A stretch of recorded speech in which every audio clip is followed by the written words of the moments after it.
Hi everyone. I would like to talk about 2 points that contribute to the speeding up of the aging of our skin. And both of them involve something that we do to ourselves a little too much. All right, so it's going to be internally one and externally the other. So internally, I would like to talk about inflammation, and externally, we're going to talk about over-exfoliating. So let's do the inside first. All right, so you know your skin is a reflection of what's going on inside, right? You have heard that. It's usually your gut health, and the inflammation comes from there.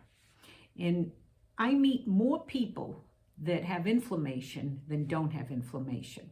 And most of them say, why do I have inflammation? I gave up alcohol for 30 days and that didn't help.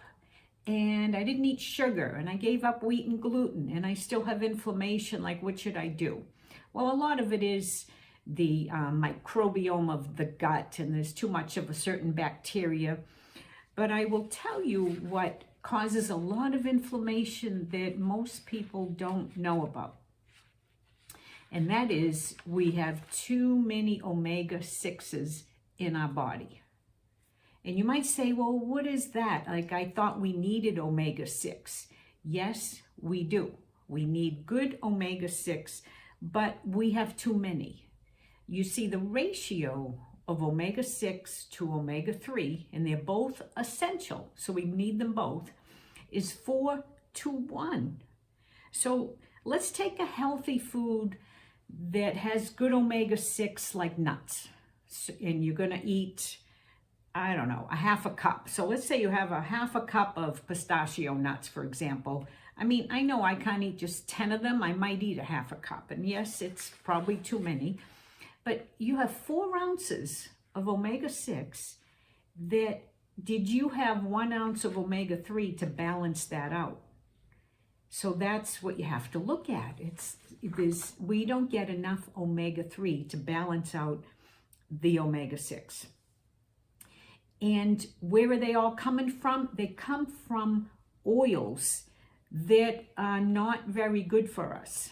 I mean, the hydrogenated oils are ready to be taken off the market. They should have, they now know they contribute to so many chronic diseases. So that's one thing. But you also maybe don't suspect the oils that we use today. Canola oil, soy oil, corn, safflower, sunflower, cottonseed. These are all oils that have been altered. Most of them are genetically modified. If you're eating out at all, you're probably eating a GMO canola oil. And if you ask them what they use, they say, oh, it's a vegetable oil. Yes, but it creates toxicity in the body, first of all, because it's genetically modified. But besides that, it's so much omega-6 in your body. Also, chickens have a lot of omega-6 because they're primarily grain-fed. And your grain-fed meats are omega-6. I know we think, oh, really? That's a protein.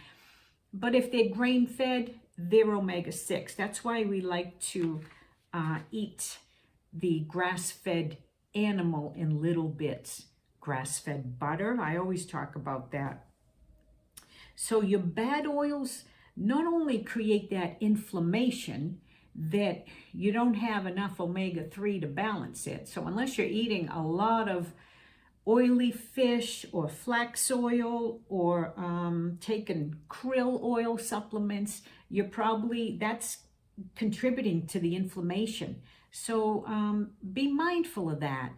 And all your packaged foods, your bag of chips is going to have an oil that's omega-6, and your crackers. So omega-6 causes oxidative damage.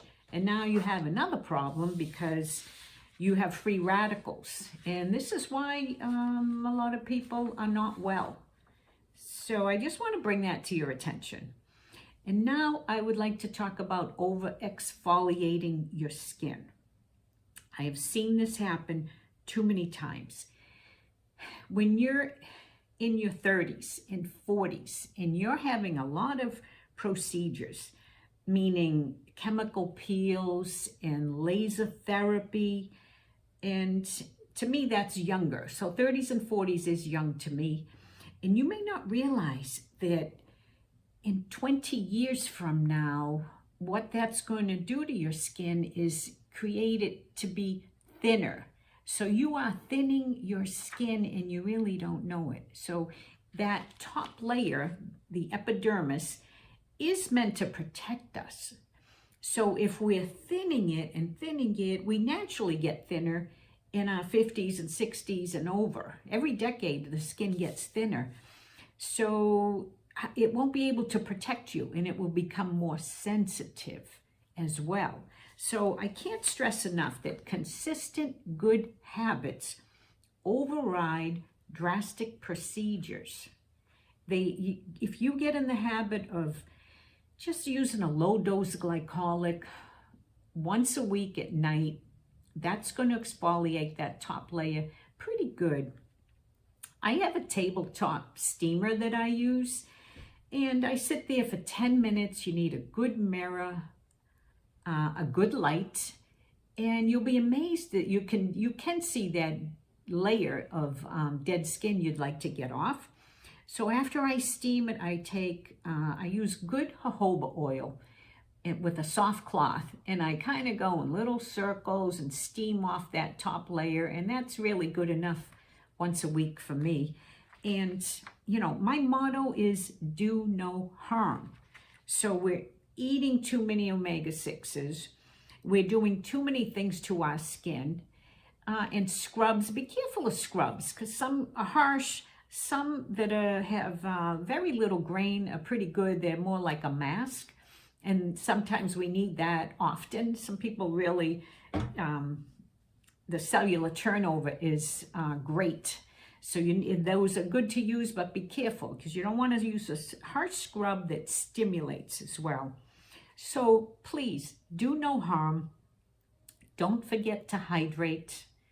Wear your sunscreen, and I thank you for watching my video.